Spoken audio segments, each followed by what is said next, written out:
CEU Medieval Radio, Past Perfect, the talk show about medieval and early modern culture.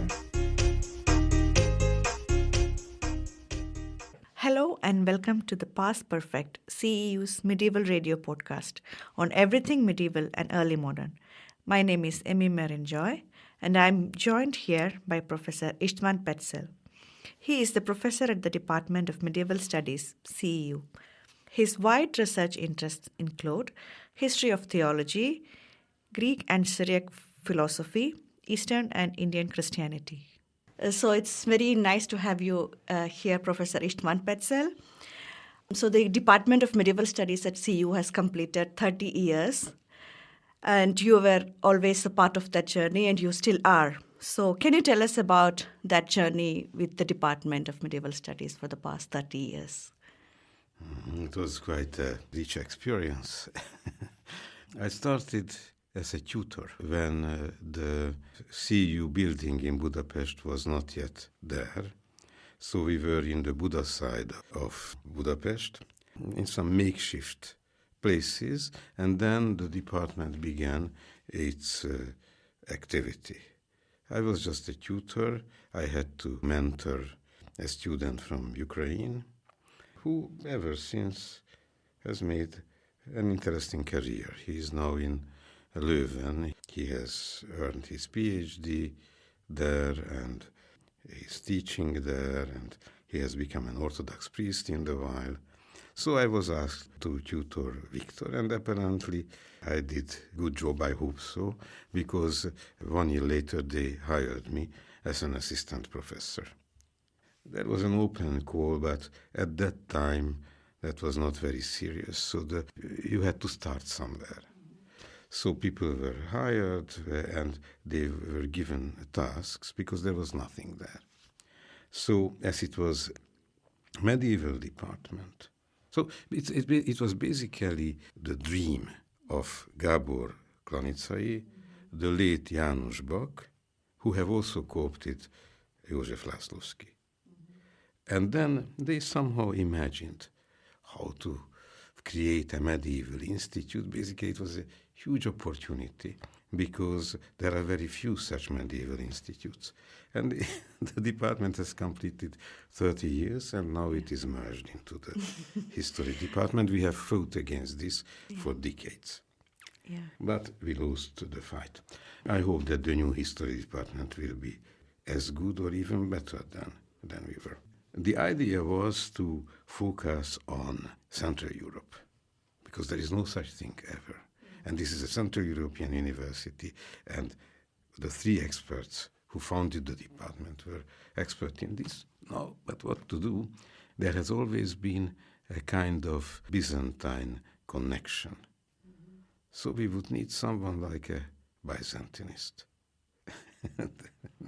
And my friend, it was my friend György Gerébi, who was also there from the very beginning, although he was hired much, much later.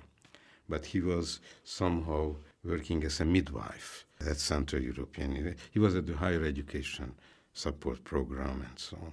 So even before CEU was founded. And he said, there is István. Okay, so they hired me as a Byzantinist for Central Europe. I had no idea about Byzantine connections, some idea I had. I was more interested, of course, in general Byzantine studies, patristics, late antique philosophy. So basically this is what I introduced here. And then I saw the opportunities, because the greatest opportunity at that time was the influx of highly qualified students from Eastern Europe. At that time, there was no European accession of the East European countries, and CEU was a unique opportunity. The original idea was, of course, this Central Europe. So originally people thought that we found a Central European university, there would come students from Poland, Czechia, Slovakia, Romania. Yugoslavia was just in the process of decomposing. So that will be a hub for Central Europe. soon it turned out that this is not a Central European university, this is an Eastern European university, because the real influx of students was from the East, from Ukraine, from Romania definitively, from Croatia. There was a very strong Croatian component at that time, and a much weaker one from Serbia, understandably, because George Soros was very much on the Croatian side. But Romanian students, we had a very good component of Bulgarian students, Ukrainian, Russians. And at that time, we were also doing recruiting, which we are not doing. There was money for that.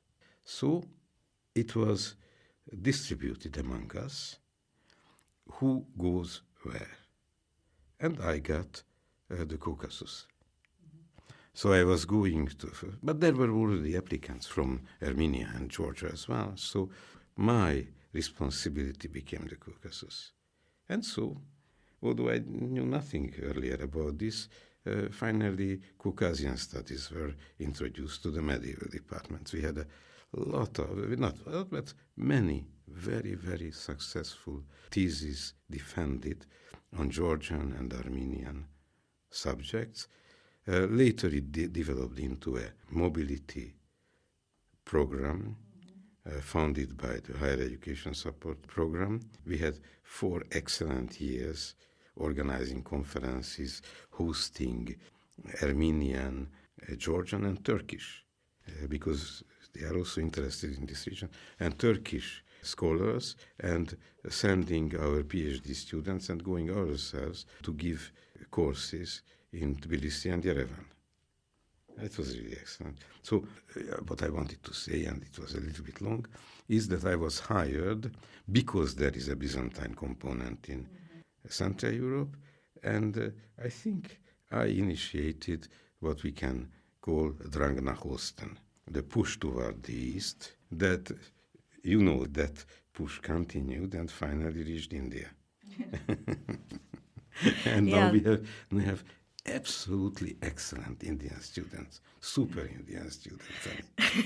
Yeah, I could see that happy experience in your eyes. Unfortunately, our listeners cannot. So you've already mentioned that you are trained in late antique philosophy and patristic, and you're also trained in ancient Greek. But you have so many titles associated with you, like, for example, you're a Byzantinist, you're a philologist, and an ancient philosopher who is specialized in Plato, Plotinus, Dionysius the Areopagite, Origen, to mention a few. And you're also a Syriacist. So my question is, how do you like to be known? No idea. That's a terrible dispersion.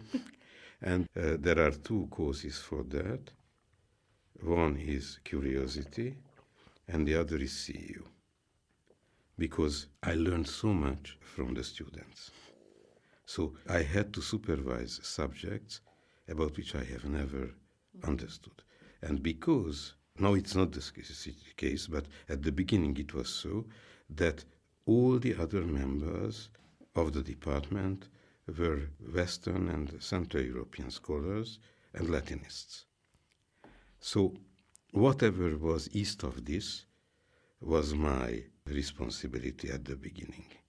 I had to supervise an incredible number of students, because if someone was working on old Russian, then it was Perczel. I knew Russian from school, so I could read the old Russian text, why not? But of course it was not my specialty. If it was anything Eastern, of course it was an unbearable situation, and then I was lobbying intensely for hiring other specialists, and which has happened. I don't say it has happened because of me. It has happened because it was a need. But then we hired, and now you know that there is, now we have basically 3 Syriacists at the department, Volker Menze, in the source language teaching group, Malfono Ephraim, and me. Mm-hmm. We have Ottoman studies. We have late antique studies, not only for the West. We have proper Byzantine studies chair, not an amateur, but a Byzantinist as I am. But at that time, everything was my responsibility. So I had to read one thesis after the other. I had to discuss it with them.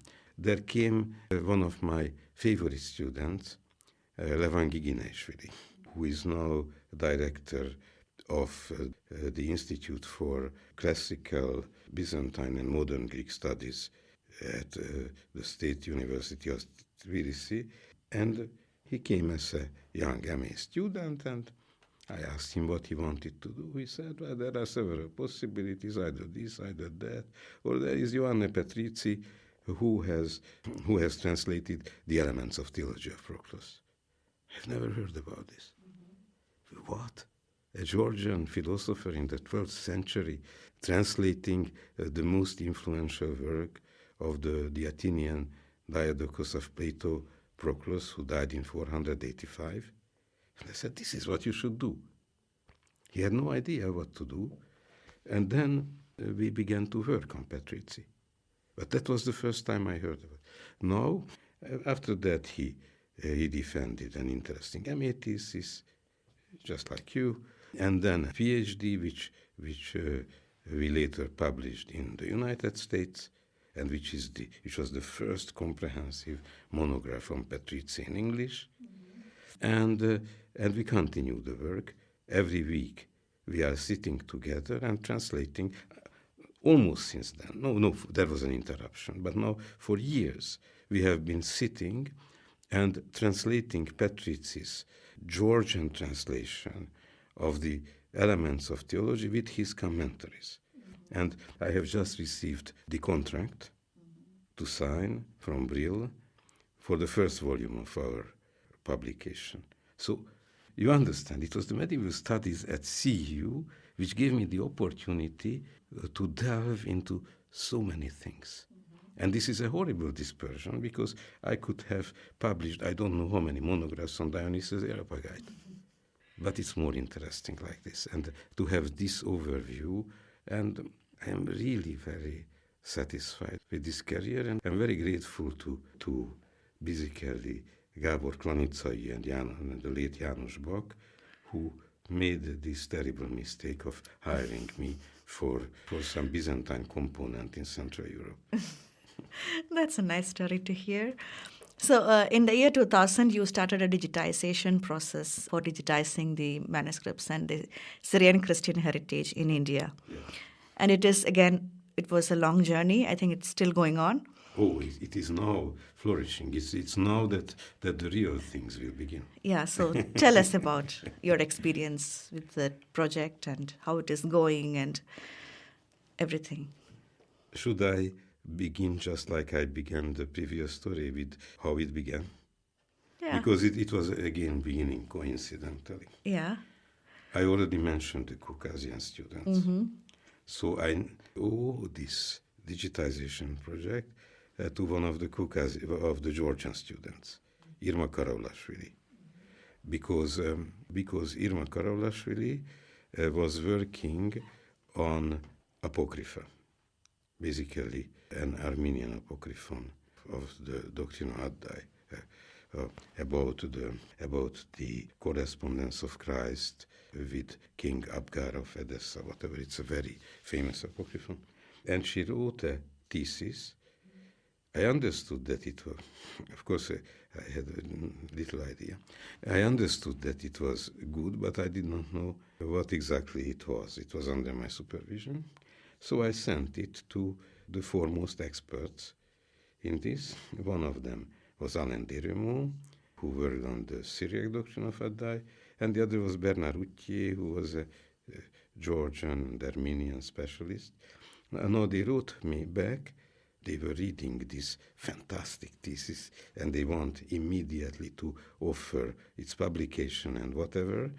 And so I got in touch with them. And then I began to speak to Alain Desremaux. And I asked him, because I have heard about Syriac Christianity in India, but, only some legends.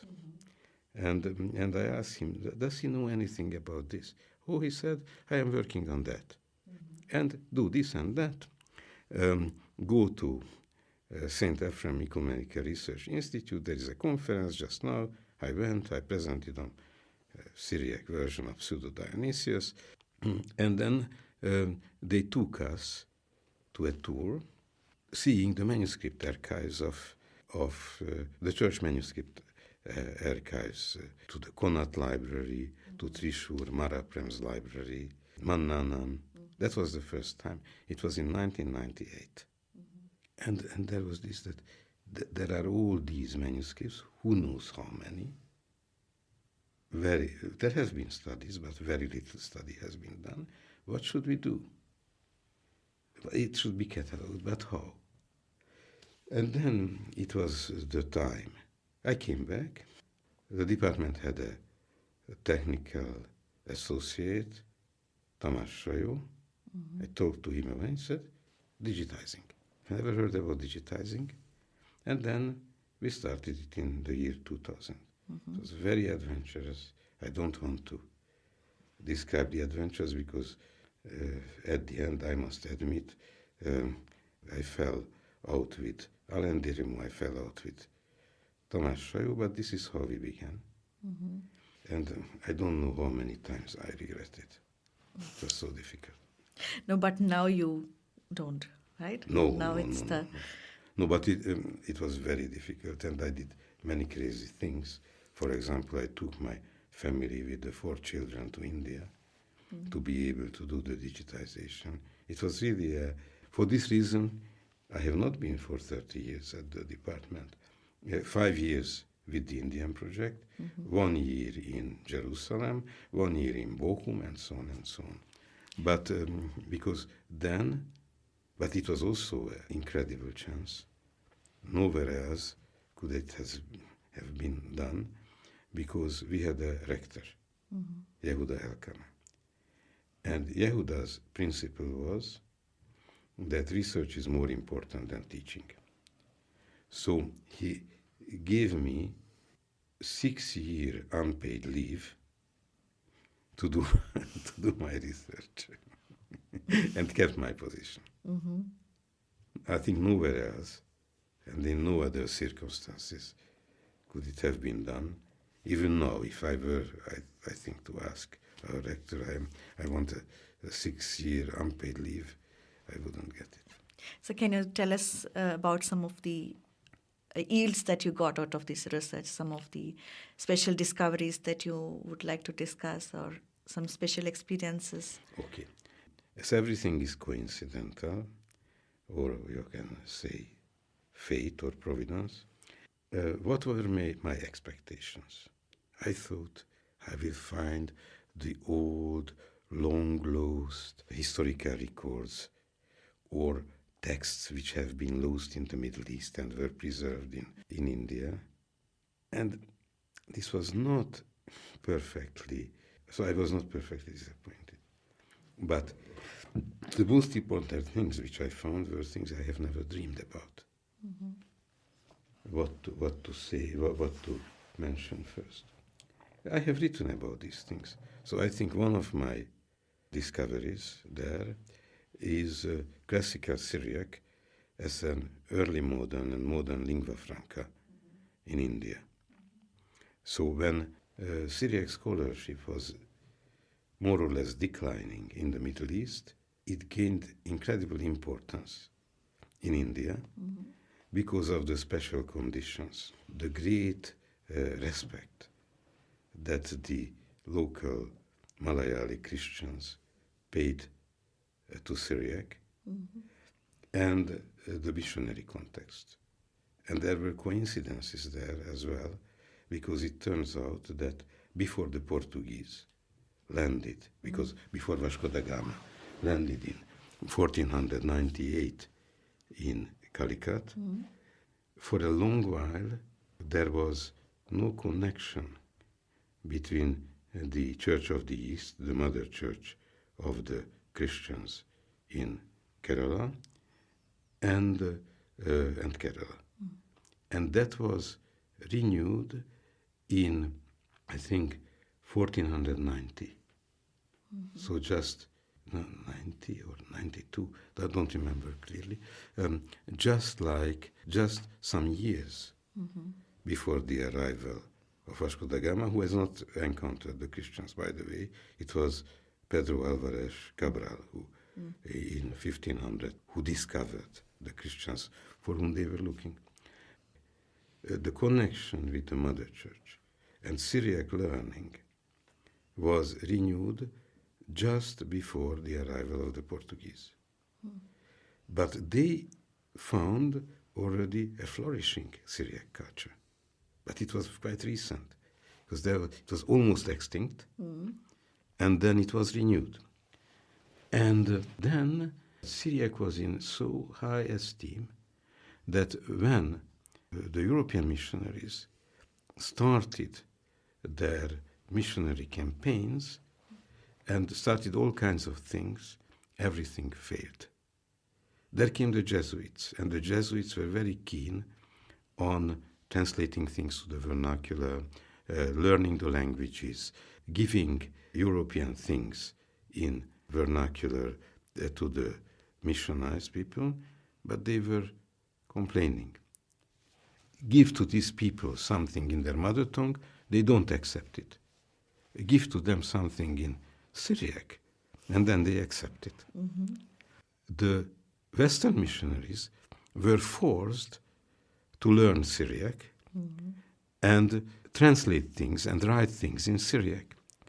So you know, because you are dealing with precisely this is your PhD thesis, a grand literary work of the great Jesuit Syriacist Francisco Rose. For example, the literary work of Francisco Rose in Syriac and in Malayalam, this is my discovery. Another thing, I had an intuition after my first contact with Malayali Christians. This was a very strong intuition that all this legendary story about the Portuguese Synod of Diamper in 1599, condemning the local books of the Christians and burning them, that this is a myth. You can't imagine what kind of difficulties I had with your fellow local Malayalis. You want to do something, a work, they say yes, but they mean no. They are cheating you, they are obstructing it, they are despising you because you are a Saip. But they are very polite with you because you are a Saip, so Saip, you know, for the weaker minds, this is Sahib in northern India, and it means foreigner. And then I said, this is wonderful. This means that these people have never given their manuscripts to those stupid Portuguese who wanted to burn them. So we have to go and see what has survived. And there is an incredible harvest. They have, the Christians, under this oppression of the missionizing, Latinizing Portuguese, have preserved their literature. The more it was condemned, the more they were preserving it. But there was more, which I did not expect, that the Portuguese were not as stupid as they looked like. And although perhaps they made some showcase of burning books, there were scholars there, like Francisco Rose. A scholar would never burn a book. So what they did was they confiscated the books and kept them in a library. And I have traced this library. The latest traces of it could be found by the end of the 19th century. The books confiscated after the Synod of Diamper were still kept there. And I could identify only two of them. Unfortunately, there are legends about what happened to this library. That was the Carmelite library of Verapoli, Varabura. I was hunting these books together with my friend Father Ignatius Payapilli, going everywhere, interrogating people, but nothing else than legends could I hear. But there are two books, one in the Cambridge Library and one in the Archdiocesan Library of Ernakulam, which are definitively from this library, which the Portuguese Jesuits, so they were not all Portuguese, so the Jesuits kept first at Vaipikotta, their seminary, and which later, when the Jesuits were ousted from India, were transferred to Varapura, to the Carmelite Library. And there they were at least until the end of the 19th century. Luckily, Claudius Buchanan, British missionary from Kolkata, who made a travel to Kerala, luckily he stole one of these books. And this is in Cambridge in the Buchanan collection.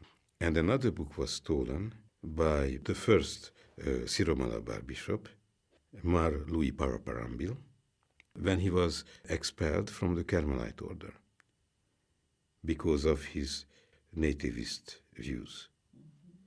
And apparently, Mar Louis Paraparambil, when he was expelled, also stole a book from the library.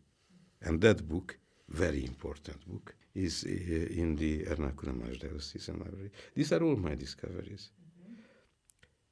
I discovered for scholarship, although it was known in India, Garshuni Malayalam.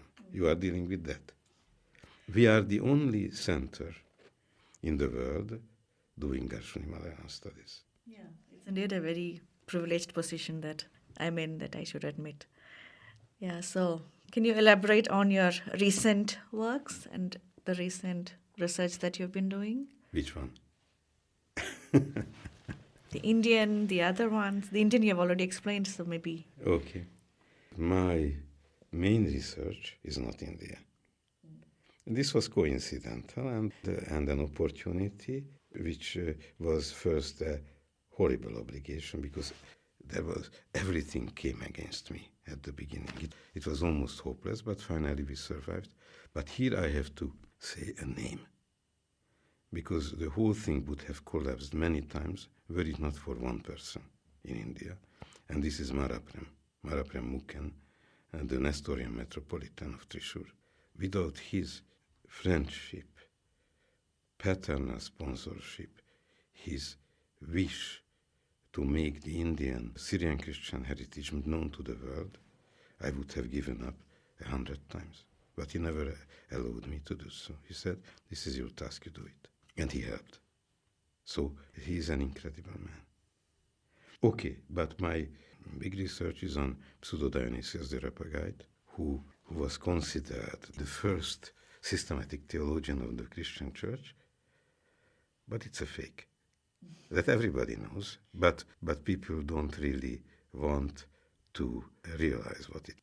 Because by the end of the 19th century, two German scholars have demonstrated that Dionysius Areopagita is the Athenian convert of St. Paul. His story is told very succinctly in the 17th chapter of the Acts of the Apostles. Tradition held he was the first bishop of Athens, consecrated by St. Paul. And then, sometime, and apparently by the beginning of the 6th century, people began to refer to the writings of St. Dionysius Areopagita. It was in the heat of the Christological controversies by the beginning of the 6th century. And soon it was accepted as a great authority. It is very mystical, very obscure works, but very having quality. Without quality, a fake is not accepted. And it was by the end of the 19th century that two German scholars were able to prove that this is a late 5th, perhaps early 6th century forgery. I don't like I call it a late antique literary fiction. And that it plagiarizes the aforementioned Proclus, whose pupil he must have been. I have been working especially, my aim was, and this started in the early 1990s, this research, was to, nobody could ever understand who this person was who made this fake. Because it's so mysterious, you have a fantastic literature attributing the ideas of each scholar who has dealt with this to Dionysius. Because it's so underdetermined as long as you don't know where it comes from and what it is, that you can read into it whatever you want. And this was, this situation was responsible for the fact that it became such a fundamental text of theology, because it was a great authority, the pupil of St. Paul, and at the same time difficult to understand. So for every theological trend, they could read into it what they wanted. But my crazy idea was that this is not a good situation, and this continues in scholarship. Let us find out who he was. My discoveries came in a row, but they were so incredible that they are not yet accepted. But I got a lot of citations in refutations. My idea was, if it was written by the end of the 5th century and the early 6th century, then he could not have been unaffected by the theological quarrels, the theological fights which were raging at that time, namely the Christological controversy and the Origenist controversy. So I was looking for that, what was his position, because that was also very vague. People attribute to him an ironic position. He didn't want to take sides. What I have found out was, first, that he belonged to that movement which later, in the mid-6th century, was condemned as Origenist heresy. I published the first articles about this in French in 1997. It was a huge scandal. The great church father, who is an Origenist heretic. But what I understood almost simultaneously was that not only he belonged to the Origenist movement, but he was also on the so-called Nestorian side. Everybody thought he was the opposite. I don't know why, by the way, and I have written about this, that it's so obvious. This evolved into a later big project, which I am pursuing, of tracing the history of the Origenist movement, its condemnations, its survival. And finally I came to the conclusion, and this is the most important thing, that what was several times condemned under the vile name of Origenism, because poor Origen was poor Origen, the Alexandrian teacher of the 3rd century, was made a scapegoat for this, is nothing else than par excellence Christian Platonism. It's a philosophical movement comparable to the Neoplatonist, pagan Neoplatonist philosophy. It's a philosophical movement within the Christian Church, which had difficult fate. Some among its representatives were condemned as heretics. Others among its representatives were celebrated as saints. And it has always survived. I think it survives up to the present day.